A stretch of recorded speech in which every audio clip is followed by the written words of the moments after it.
Hello friends sorry hello friends. आज हम बात करेंगे पेपर 5 के रिगार्डिंग। Paper 5, alright. पेपर 5 और इनफैक्ट किसी भी पेपर में आप एक चीज़ ऑब्जर्व करेंगे कि जेपीएससी मेंस का सिलेबस जो होता है और क्वेश्चन, राइट, जेपीएससी मेंस का जो क्वेश्चन होता है कहीं ना कहीं आपको डायरेक्टली सिलेबस से कॉपी पेस्ट रहता है। ये चीज़ आपने भी ऑब्जर्व किया होगा, राइट। डायरेक्टली क्या होता है, कॉपी पेस्टेड रहता है, राइट। इसके बावजूद, है ना, क्योंकि हम इसको कॉपी पेस्टेड का मतलब क्या हुआ, हम इसको प्रिडिक्ट कर सकते हैं कि क्वेश्चन कैसा आ सकता है ना। इसके बावजूद भी हमारे मेंस में मार्क्स जो है स्कोर अच्छे क्यों नहीं आते, उस बारे में हम डिस्कस करेंगे। और जेपीएससी का जो क्वेश्चन होता है, अगर आप देखेंगे डायरेक्टली स्ट्रेट फॉरवर्ड क्वेश्चन रहता है। आप देखिएगा, आपको आइडिया लग जाएगा मैं बात क्या कर रहा हूँ। फॉर एग्जांपल देखते हैं, फॉर एग्जांपल देखो, अब इससे इजी क्वेश्चन क्या हो सकता है। आप इसको पढ़िए या तो इसको पढ़िए, सिमिलरली इसको पढ़िए, ठीक है। और भी आप देखिए, 5 ईयर प्लान के बारे में क्या बोल रहा है, नोट लिखने के लिए बोल रहा है। आप देख सकते हो कि बावजूद भी हमारा अच्छा स्कोर क्यों नहीं आता है। This is the main problem we are facing. आप अब देखोगे यहाँ पे कह रहा है कि नेशनल इनकम क्या है और इसको मापने का, मेजर करने के कितने तरीके हैं और किस किस तरीके से माप सकते हैं। आप बताइए, इस ऐसा क्वेश्चन आने के बावजूद भी, and that too they are asking into 40 marks, but हमें मार्क्स नहीं आते। हमारा 20, है ना, उससे भी नीचे मार्क्स आ रहे हैं। Out of 20, sorry, out of 40 we are getting 20 और even lesser than 20। Why? Similarly जब आप बजट पढ़ते हो सिलेबस में, है ना, तो बजट के बारे में सिंपल पूछा है कि बजट के बारे में एक ऐसे बात लिखिए और बजट के प्रिंसिपल और टाइप ऑफ बजट के बारे में बता दीजिए, राइट। यहाँ पे भी सेम सिलेबस का क्या है, कॉपी पेस्टेड है। सिलेबस से कॉपी पेस्ट बना के दे दिया गया है। इसके बावजूद भी हमारे मार्क्स आते क्यों नहीं है, उस पर हम बात करेंगे। तो देखिए, इस क्वेश्चन को मैंने आपके लिए लेके आए हैं कि write an essay on budget, explain the principle and types of budget. तो आप अगर इस क्वेश्चन को देखिएगा, same question, write an essay on budget, explain the principle and types of budget, 40 marks में पूछा है, राइट। Same question, right. देखिए, तो इस आंसर को पहले एक बार देखिए, आप लोग पढ़िए क्या कह रहा है कि बजट क्या होता है, पॉलिसी डॉक्यूमेंट होता है, वेलफेयर स्टेट के लिए हम बजट को बनाते हैं, कॉन्स्टिट्यूशन में कहाँ लिखा हुआ है ना, यूनियन बजट को क्या बोलते हैं, और आर्टिकल में क्या प्रोवाइड किया गया है फॉर स्टेट के लिए, राइट। 202 स्टेट के लिए, 112 यूनियन के लिए। फिर मीनिंग ऑफ बजट क्या होता है ना। देखिए, दो आपके इकोनॉमिस्ट के नाम लिखे गए हैं यहाँ पे। एक और इकोनॉमिस्ट है, तीन तीन इकोनॉमिस्ट का नाम दिया गया है। फिर आपके बजट के सिग्निफिकेंस के बारे में बात कही गई है, क्या क्या इकोनॉमिक फंक्शन होता है, सोशल फंक्शन क्या होता है, एडमिनिस्ट्रेटिव फंक्शन क्या होता है, पॉलिटिकल फंक्शन क्या होता है। फिर नेक्स्ट पार्ट जो क्वेश्चन में पूछा गया था, क्या पूछा गया था क्वेश्चन में, यहाँ रहा ना, एक सेकेंड, हाँ, यहाँ ये रहा था कि principle and types of budget. तो जब आप आते हो तो principles of a budget, good budget क्या क्या होता है, प्रिंसिपल बजट का देख रहे हो। तो आपने सब कुछ लिखा, राइट। तो बट एक चीज़ आपको यहाँ पे दिख रहा है, देखो, ट्रांसपेरेंसी, मतलब ऐसा जो भी क्वेश्चन था आपने पूरा एड्रेस करने की कोशिश किया, लेकिन कहीं भी देखिए, फिर टाइप्स ऑफ बजट में देखिए यहाँ पे फॉर एग्जांपल अगर आप देखोगे, यहाँ से स्टार्ट हो जाइए, देखिए, on the basis of budgeting technique, line item budget, performance budget, है ना, programme budget, zero based budget, right, outcome budget, gender budget, child budget, green budget, participatory budget, तो है ना। फिर आपके गवर्नमेंट बजट के टाइप में रिसिप्ट में क्या होता है, इसको आप फ्लो डायग्राम से भी बना सकते हो, है ना। बहुत कोई आप बना सकते हैं, जैसे कैसे कि बजट में क्या क्या चीज़ें होती है, यस और नो। फ्लो डायग्राम आप बना सकते हो इजली। फॉर एग्जांपल कैसे बना सकते हो बजट में, फॉर एग्जांपल आपका ये हो गया बजट, राइट, बजट, है ना। इधर आपके होते हैं रिसिप्ट, इधर आपके आपके एक्सपेंडिचर, है ना। रिसिप्ट में भी रेवेन्यू और कैपिटल होते हैं, राइट, इधर भी रेवेन्यू और कैपिटल होते हैं। फिर फर्दर आपके जो भी चीज़ें होती हैं आप लिखते हो उसको, राइट। सेम चीज़ यहाँ पे भी लिखा गया है, रिसिप्ट में क्या क्या होता है, रेवेन्यू, कैपिटल, एक्सपेंडिचर में क्या होता है ना, उसमें रेवेन्यू में भी और कैपिटल में भी। फिर बजट का किस लिए हम करते हैं, कौन कौन सा फंक्शन होता है, राइट, ये भी लिखा। फिर हमारा ट्रेंड रहा, लेकिन यहाँ पे आपने कुछ कुछ झारखंड के बारे में भी लिखा, है ना, चैलेंजेस भी लिखा, वे फॉरवर्ड भी लिखा और कंक्लूजन भी लिखा। लेकिन आपको कहीं लगा कि ये इकोनॉमी का आंसर है, राइट? क्यों? क्योंकि इकोनॉमी आपसे क्या डिमांड करता है? डेटा, करंट अफेयर्स, है ना। ये चीज़ आप इस क्वेश्चन में बहुत अच्छे से एड्रेस किया गया है, ऐसा नहीं क्वेश्चन में नहीं लिखा गया है। अगर आप क्वेश्चन को देखोगे, जितना सिंपल क्वेश्चन आपको देखने को मिल रहा है यहाँ पे ऐसे ऑन बजट, उतना ही सिंपल में आपने कर क्या किया, आंसर को लिख दिया। बट इसी कारण इस 40 मार्क्स में आपको 20 या तो उससे भी कम मार्क्स आपको मिलते हैं। बजट में आपने जो चीज़ बेसिक थियरी होता है ना, थियरी थियरी थियरी, वो एक भी चीज़ आपने मिस नहीं किया है। ऑलमोस्ट सारे चीज़ को आपने एड्रेस कर दिया, ठीक है। यहाँ तक कि आपने बहुत सारे थिंकर्स को भी कोट किया। But this is not expected into civil services. अब क्या करना होता है, देखिए, आप जब देखते हो यहाँ पे बजट, है ना, अब कैसे आप करंट अफेयर्स को, डेटा को यूज करोगे, है ना। देखिए, अब इस इंट्रोडक्शन पे और इस इंट्रोडक्शन को देखना आप, ठीक है। ये वाला इंट्रोडक्शन है ना, इंट्रोडक्शन को देखना। ये क्या है, दिस इंट्रोडक्शन और this answer is generic answer, ठीक है। अब ये वाला इंट्रोडक्शन देखो, आप कह रहा है कि budget is most important, most important, ठीक है भाई, इम्पोर्टेंट तो ही है for any government or of any government. It is not merely a statement or estimated income or expenditure. It's a reflection of the government development philosophy, economic priorities, and the commitment to the social justice, right? Through the budget, the state mobilize resources, allocation, public expenditures, promote economic growth, ensure macroeconomic stability, and fulfill the constitutional vision of the welfare state. बहुत अच्छा, है ना। But again ये आपका दिखने में कैसा लग रहा है, काफ़ी थियोरिटिकल, प्रैक्टिकल नहीं लग रहा है, राइट। अब इसमें आते हैं, है ना। अब इस बजट का देखिए कि what is budget, explain the constitutional basis of the stage budgetary process, है ना, critically analyse the key features of union budget और झारखंड का budget, highlight their innovative practices. अब देखो, अब हमने क्या लिखा इसी का इंट्रोडक्शन पे कि ये budget is an annual financial statement, ठीक है। बजट को हमने क्या बोला कि बजट एक होता है एनुअल फाइनेंशियल स्टेटमेंट, जो कि क्या प्रेजेंट करता है कि estimated receipt and expenditure of government for financial year, right. कब से, 1 अप्रैल से 31 मार्च तक। यहाँ पे क्या था, यहाँ पे एटलीस्ट फाइनेंशियल ईयर के बारे में तो आपने जिक्र ही नहीं किया, मतलब वही डेटा का मैंने कुछ भी यूज नहीं किया आपने, राइट। और हमने क्या किया, पहले ही लाइन पे एक डेटा डाल दिया कि एक पर्टिकुलर किसी फाइनेंशियल ईयर में गवर्नमेंट का एक एस्टिमेटेड रेसिप्ट और आपके एक्सपेंडिचर कितना होता है, वो आपके एनुअल फाइनेंशियल स्टेटमेंट प्रस्तुत करता है। It is the most important policy document, यहाँ पे भी था इम्पोर्टेंट पॉलिसी डॉक्यूमेंट, देखो सेम चीज़, मोस्ट इम्पोर्टेंट पॉलिसी डॉक्यूमेंट, वो चीज़ यहाँ पे भी लिखा गया है कि most policy document of the government reflecting its prioritise. यहाँ पे भी सेम चीज़, यहाँ पे देखोगे, यहाँ पे भी आपने लिखा था कि देखो प्रायोरिटाइज, है ना, डेवलपमेंटल, सारा चीज़ यहाँ पे भी देखने को मिलेगा। क्या कर रहा है कि यहाँ पे prioritise, development strategy, physical philosophy, सारा चीज़ देख रहे हो एग्जैक्टली, या सेम चीज़। But the budgetary process refers the entire cycle of budget formulation. ये देखिए यहाँ, दिस इज व्हाट आपको ये करता है। उसके बाद नेक्स्ट आप यहाँ पे क्या कर रहे हो, अब यहाँ पे आप आंकड़ा डेटा देने की कोशिश कर रहे हो। क्या कर रहे हो यहाँ पे कि in India the budget has both constitutional and economic significance, देख रहे हो।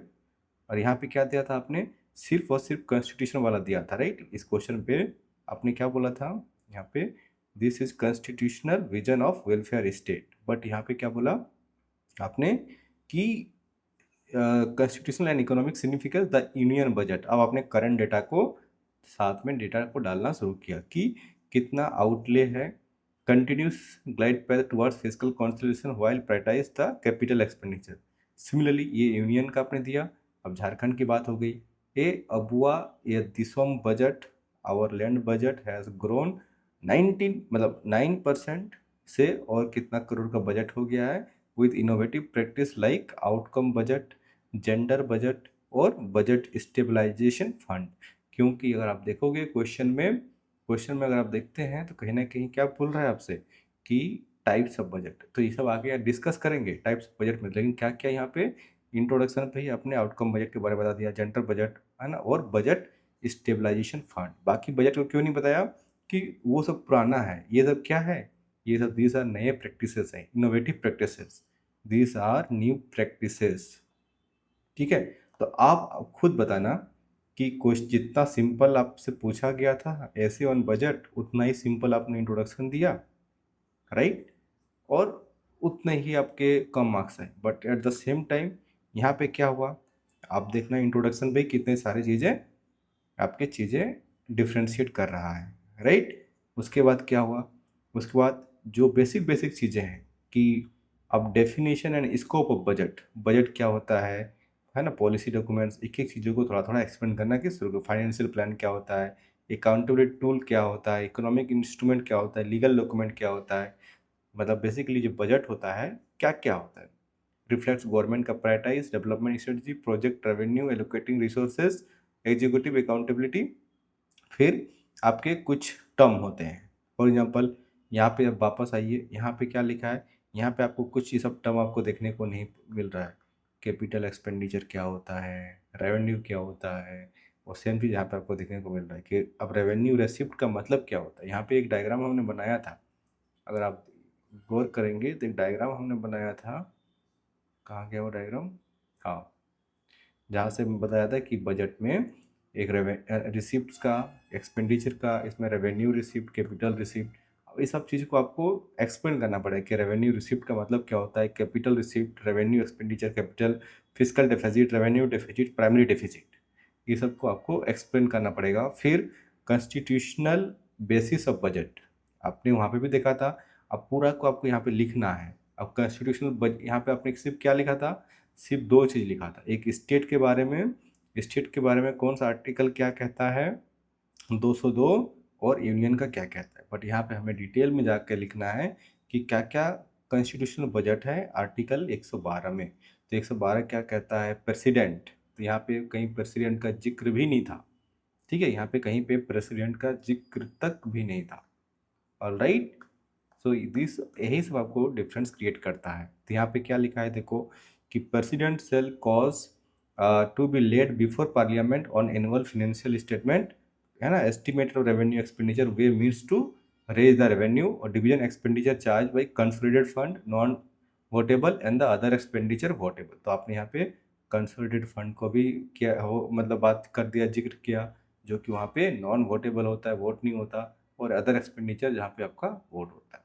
Similarly expenditure charge on consult fund of India, जो कि 112 आर्टिकल है, उसमें आपको क्या क्या रहता है, प्रेसिडेंट, वाइस प्रेसिडेंट, जजेज ऑफ सुप्रीम कोर्ट, CAG ना, डेप्ट charges of the union, salaries allowances speaker, deputy speaker, any sum required to satisfy any judgment, है ना, और जो भी डिग्री और अवार्ड के लिए है, तो क्या क्या इस फंड में रहता है उसके बारे में जिक्र किया।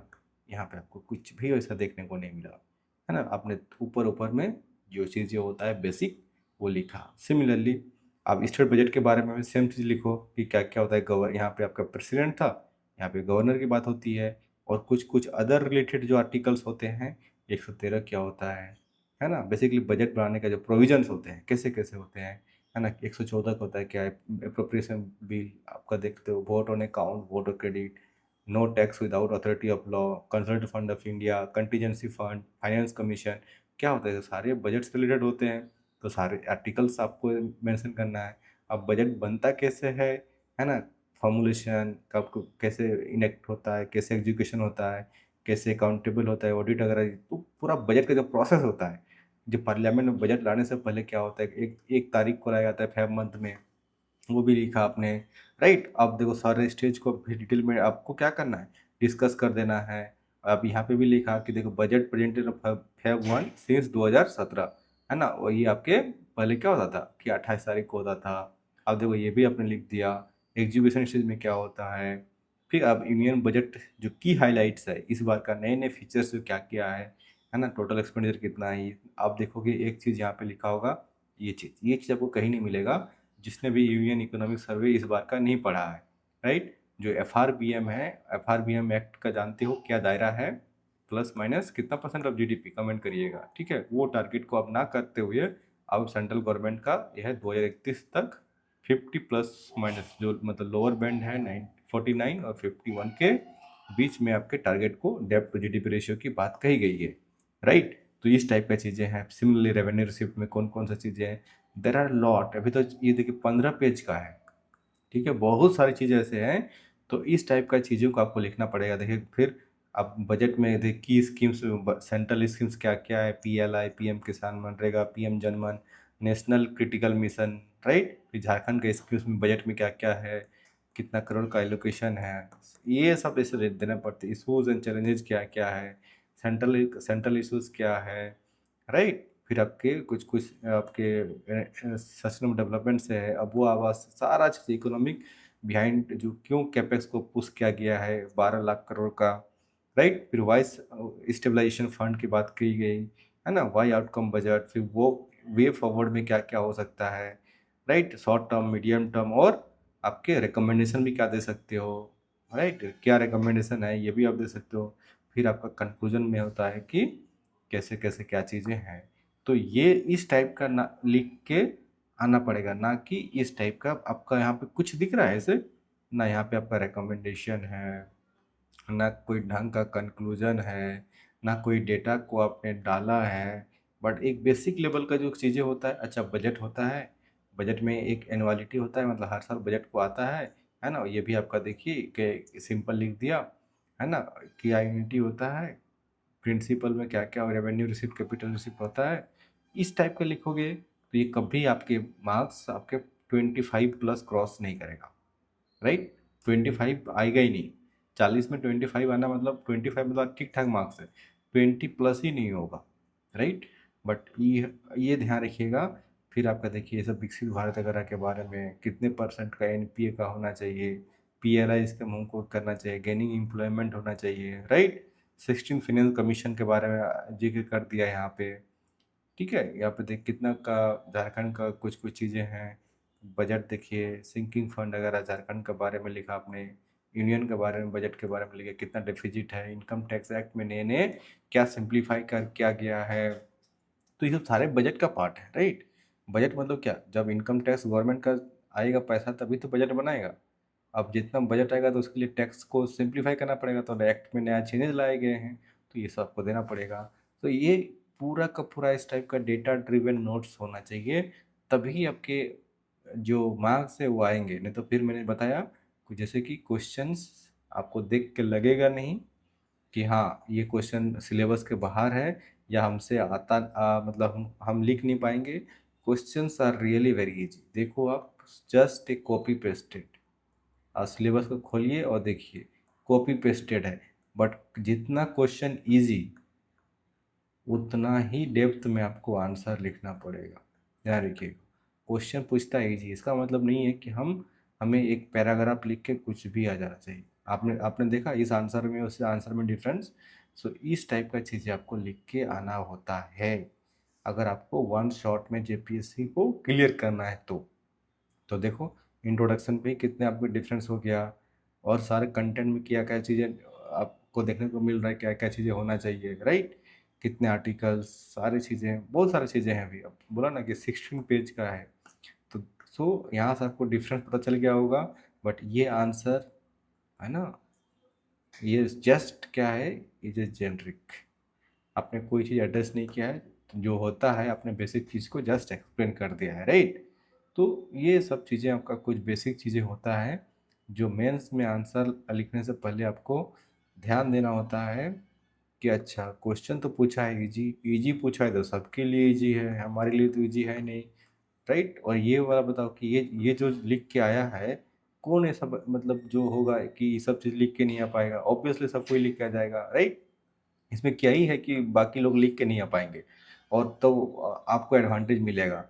ये एडवांटेज मिलेगा यहाँ पे, देख रहे हो, एडवांटेज मिलेगा यहाँ पे। देखो बायो फार्मा शक्ति, सेमीकंडक्टर मिशन, इलेक्ट्रॉनिक कंपोनेंट्स, है ना, आपके इंफ्रास्ट्रक्चर के क्या स्ट्रेटजिक एलोकेशन है। आप स्ट्रेटेजिक एलोकेशन मतलब समझते हो किधर किधर गवर्नमेंट का भी करंट फोकस है। फिर टैक्स का देखो, इनकम टैक्स एक्ट देख रहे हो, एसटीटी हाइक, टीसीएस रेशनलाइजेशन। तो ये मैंने बात किया अभी, सब इनकम टैक्स क्या क्या क्या हो गया कि है ना, पुराना जो एक्ट है उसको रिप्लेस करके नया इनकम टैक्स एक्ट को लाया गया है। तो ये सब चीज़ें आपको प्रैक्टिकल होके सोचना पड़ेगा, तब जाके आपका आंसर बेहतर बनेगा, तब जाके आपको आप ये उम्मीद कर सकते हो कि हमारे पेपर में अच्छे मार्क्स आएंगे। अदरवाइज क्या होगा, आप पीटी भी दोगे, मेंस भी दोगे, है ना, फिर मेंस होगा नहीं, फिर पीटी दोगे, फिर पास करोगे, फिर मेंस लिखोगे, ये साइकिल चलता रहेगा चलता रहेगा, आप आगे जा ही नहीं पाओगे। क्यों? और पीटी क्यों निकलता है आपको पता है, झारखंड का वेटेज ज़्यादा होता है, तो झारखंड पढ़ लेते हो तो पीटी क्लियर हो जाता है। बट क्या होता है, मेंस में इस लेवल का डिटेल में नहीं पढ़ने के कारण मेंस से आगे नहीं बढ़ पाते हो। अगर मेंस का कटअप भी क्लियर होता है तो एकदम बॉर्डर एरिया से आपके क्रॉस होता है, राइट, तो कि फिर फाइनल मेरिट बन नहीं पाता है। तो रीजन यही है। Alright, that's it for the day. Thank